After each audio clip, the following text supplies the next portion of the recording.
The latest patch has significantly buffed weapons. Today, we will explore whether it is truly worth investing your time and resources into getting a strong weapon in Arise crossover.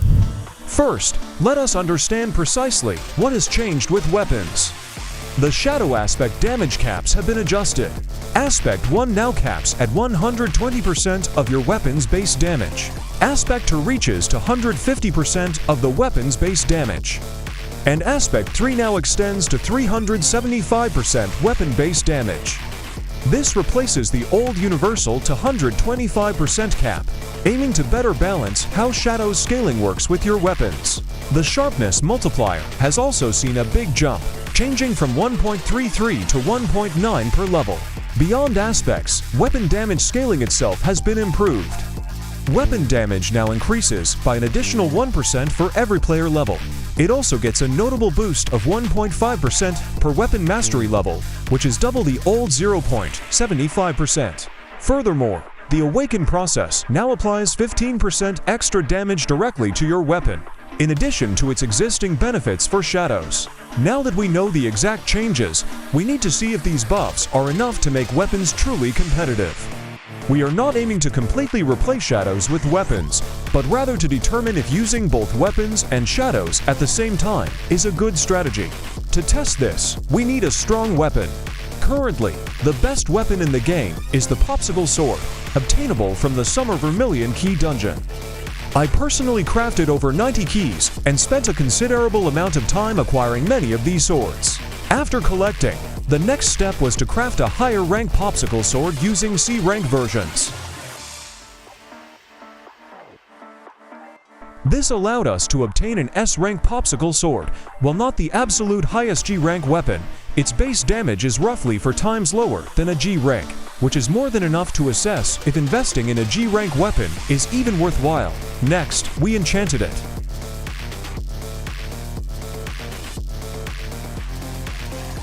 We managed to get some pretty good enchantments, so it was time for testing. Initially, with this S-rank sword, our damage output was around 85 octillion DPS. This is quite low when considering that with shadows alone, I achieve about 150 nonillion DPS. However, we then changed our skills and upgraded weapon mastery to see if the damage would improve. After these adjustments, our damage increased significantly to around 313 octillion DPS. That is much better, and I would say this level of damage is more than enough to handle most of the game's content. With a G-rank Popsicle Sword and excellent enchantments, it is likely possible to push this damage beyond 1 nonillion. However, at this moment, shadows can still deal much more damage overall. Therefore, for most endgame content, I do not recommend spending your valuable time and resources on crafting a top-tier weapon right now, as your efforts would be much better spent on upgrading your shadows or gathering more resources instead. That said, this weapon can actually be quite useful for players focused on farming the Infinite Desert. Its ability to quickly clear large groups of enemies makes it a great option for that specific purpose, especially without having to pour a massive amount of resources into shadows and skill points. Alright, let's give a shout out to the 2 winners of the previous Game Pass giveaway.